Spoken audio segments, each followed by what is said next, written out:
Russia versus Ottoman Empire, a centuries-old rivalry. From the 16th century to World War I, Russia and the Ottoman Empire constantly collided. This past rivalry is a fabric of legends. Turks and Russians have been interacting for centuries, going back to the early medieval era. Turkic people wandered in the steppe for more than a millennium. Their origins go as far as the era of the great Göktürk Khanates that ruled on Eastern Siberia. But the greatest chapter of their history would happen at the time of the Ottoman Empire. Turks arrived in Anatolia in the 11th century with the Seljuks and fought restlessly against the dying Eastern Roman Empire. In the late 13th century, the Turkish tribes of the region united under the banner of the Ottoman clan and took Constantinople in 1453, definitively ending more than 2 millennia of Roman history. The Ottoman Empire ruled supreme over the passes between the Black Sea and the Mediterranean from that point onward. For Russia, this coincided with the end of Mongol rule. Under the banner of the princes of Moscow, Russian principalities put an end to centuries of domination of the Mongol Golden Horde. An era of conquest in every direction ensued in order to gain more natural borders and access to the sea. The theater was set for one of history's greatest rivalries, as both powers' interests collided. Following the fall of Constantinople, Ottoman rulers mainly focused on strengthening their hold on the Balkans and the Aegean Sea. The 30 years that ensued were marked by campaigns against Christian powers of the region such as Serbia, Hungary, and Venice.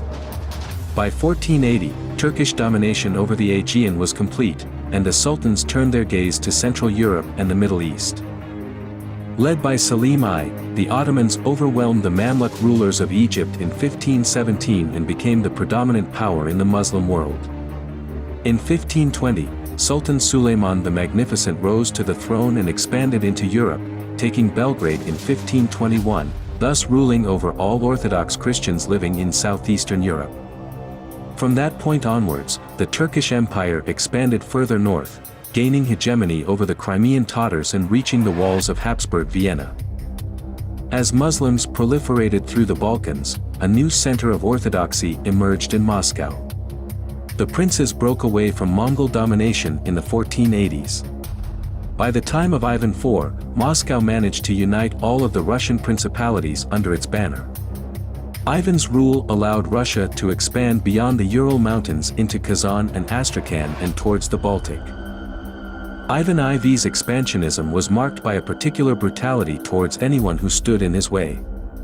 His cruelty did not spare any. Muslims, Catholics, and even fellow Orthodox Christians were subjugated to massive killings, deportations, and massacres. As Turkic populations of Kazan and Astrakhan fled their homes, taking refuge in the Caucasus and Anatolia, Constantinople took a closer interest in the happenings in the north.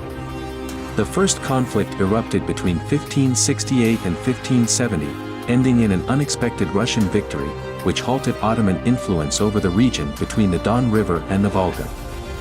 This was the starting point of a centuries-long rivalry. The Crimean Khanate, a Tatar vassal state of the Sultan, had a long history of harassing the Russian Tsardom. Led by Devayat Jairi Khan, the Tatars were halted only 50 kilometers south of Moscow at the Battle of Molodi in 1572. This event would set the tone for the next century, as Russians and Ottomans continuously harassed each other over domination in Ukraine through their respective local vassals. During the 17th century, Russia and the Ottoman Empire progressively overran Polish possessions in modern-day Ukraine. In 1667, Moscow conquered numerous towns such as Kiev and Smolensk and gained key positions on the Dnieper River. A mere decade later, the Ottomans took southern and central Ukraine from the Polish-Lithuanian Commonwealth. The fragile Zaporozhian Sich, a semi-autonomous state of various Ukrainian Cossack chieftains, lingered between the two major powerhouses. This confederacy was closer to the Russians by faith but was tied by strong trade relations to the Ottomans through Crimea. Thus, Ukraine became the perfect ground for a game of influence between the two powers. From 1676 to 1681, Moscow and Constantinople played a bloody chess game in Ukraine, which led to direct confrontations on some occasions. Those proxy wars eventually ended in a stalemate at the Treaty of Bakhchisarai, which instituted the Dnieper as a natural border between Russian and Ottoman-controlled territories, while the Ukrainian steppe was kept as a neutral territory between the two powers. However, this truce ended as a new Russian Tsar rose to power. In 1682, the 10-year-old Peter I rose to the Russian throne. The young boy would grow into one of the most revered rulers of Russia and strongly modernized the country. Hostilities between Russians and Ottomans resumed as soon as 1686. Moscow joined Austria, Poland, and Venice in a coalition against the Sultan. However, the Tsar's participation would be kept to a minimum, as he faced other issues at home.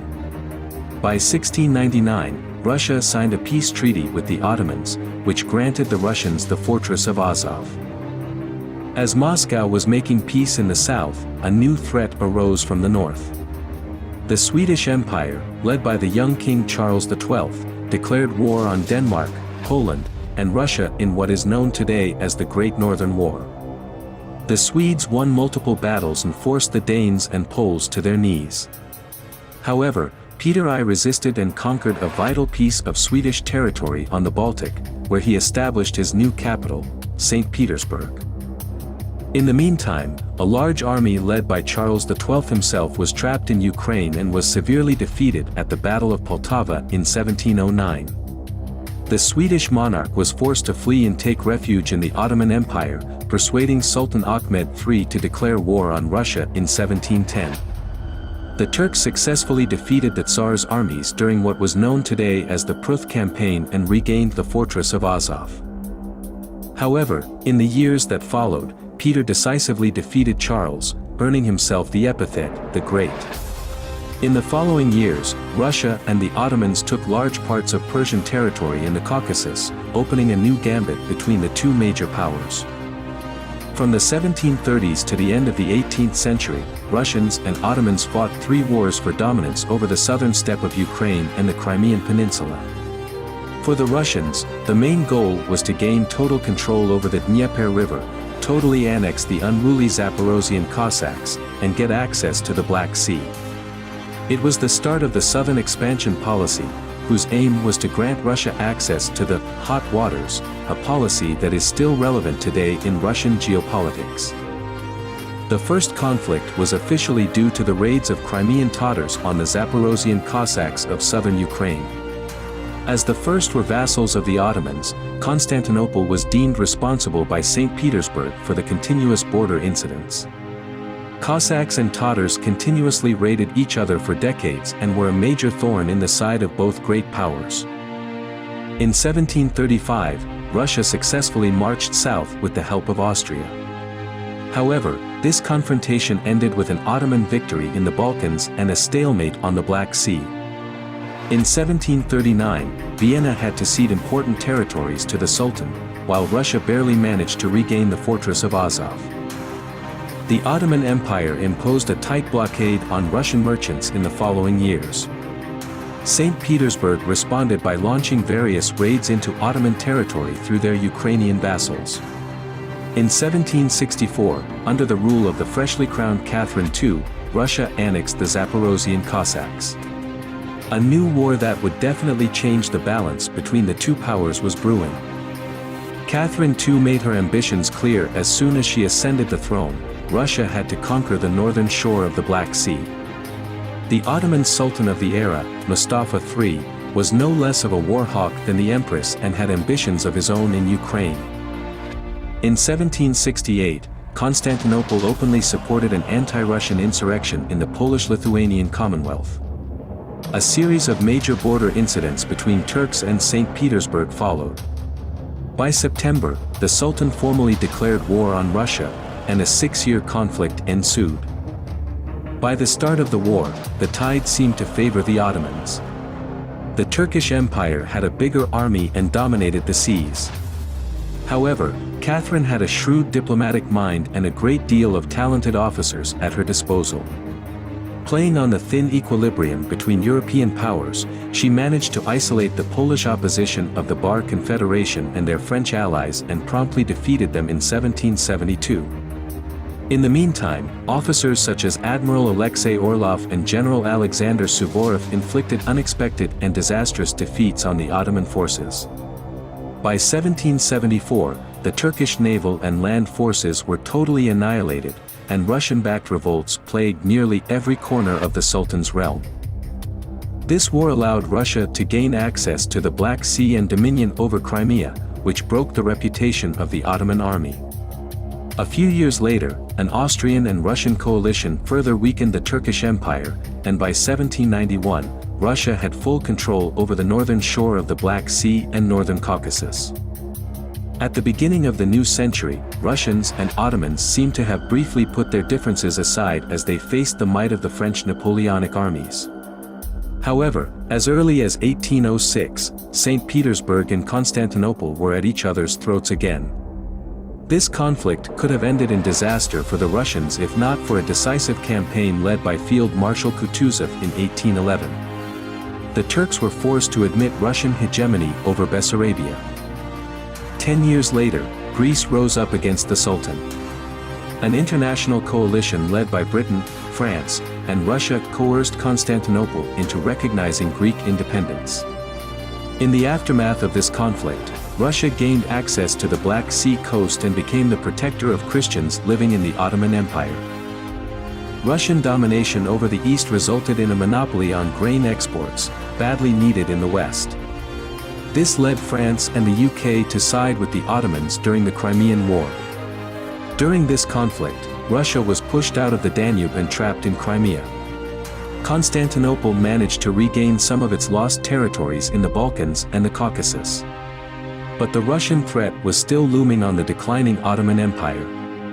In order to save the empire from decline, Sultans Abdulaziz, Murad V, and Abdul Hamid II supported industrialization and army reforms. They also allowed the rise of a new form of nationalism, which led to strong discrimination towards the non-Turkish populations. In the 1870s, the Balkans rose in revolt. In 1876, Russia intervened on the rebels' side and crushed every Ottoman force on its path. In a matter of months, the Tsar's armies were on the doorstep of Constantinople. Only the threat of a British intervention stopped St. Petersburg from giving the killing blow. The consequences of this conflict were the independence of Montenegro, Romania, and Bulgaria, and giving Cyprus to Great Britain. Feeling betrayed by London, the Sultan turned towards Germany. The last stage of the Russian-Ottoman rivalry had begun. As Russia's ambitions in the Balkans became clear, the Ottoman Empire found solid allies in Germany and Austria-Hungary. Constantinople was very aware of French and British agendas in North Africa and the Middle East. By the 1900s, Algeria and Tunisia were already in French hands, Libya was independent in all but name, and the British were the unnamed lawmakers in Egypt despite nominal Ottoman rule. In addition, the Arabian Peninsula, Iraq, and the Levant were on the verge of open rebellion, as the local populations mistrusted the nationalist behaviors of the central governments. On the other side of the Black Sea, Russia was on a direct collision course with Austria-Hungary over the Balkans. In addition, Tsar Nicholas II wanted to expand in the Caucasus and get his own piece of the Middle East. However, the Romanovs' hold on power was growing weaker following the Russo-Japanese War of 1905 and the revolution which ensued. In June 1914, Austrian Archduke Franz Ferdinand was assassinated by a Serbian nationalist. What followed was an avalanche of war and tragedy. Vienna declared war on Belgrade, Russia on Austria-Hungary, Berlin on St. Petersburg, and France on Germany. By October, the war fever reached the Ottoman Empire, which in turn declared war on the Entente. In the years that followed, the Russians led a successful campaign in the Caucasus, pushing all the way into eastern Anatolia and occupying Erzurum. According to the Sazonov Paleologue and Constantinople agreements signed in 1915 and 1916, St. Petersburg was close to getting the highest prize of all, Constantinople, as well as total control over the Caucasus. But history had yet another turn. In February 1917, a revolution took down Tsarist rule in Russia. From that point onwards, Russian armies were defeated on every front. In Anatolia, Ottoman armies regained lost lands all the way to the southern Caucasus. In addition, Russia was shocked to its core by the October Revolution, which saw the Bolsheviks rise to power led by Vladimir Lenin. In March 1918, Russia signed the peace treaty of Brest-Litovsk with the Central Powers and ceded numerous territories. The Ottoman Empire got important gains in the southern Caucasus but did not enjoy them for long. In October 1918, the Turkish armies were totally defeated by the Allies, and by the 31st, the Ottoman Empire signed the Armistice of MUDROS. In August 1920, the empire was subjected to the Treaty of Sèvres, which divided the remaining Ottoman territories between France, Britain, Italy, Greece, and Armenia. However, Turkish nationalists, led by Mustafa Kemal Atatürk, opposed this deal and declared the emergence of an independent Republic of Turkey, and pushed all foreign armies out of the country. Following its defeat, Russia fell into a bloody civil war which ended with the emergence of the Union of Soviet Socialist Republics, better known as the USSR. In the next few decades, the USSR and Turkey found themselves on opposite sides of the Cold War. Ankara went as far as to host American missiles in the 1950s. However, the two nations never came to direct confrontation.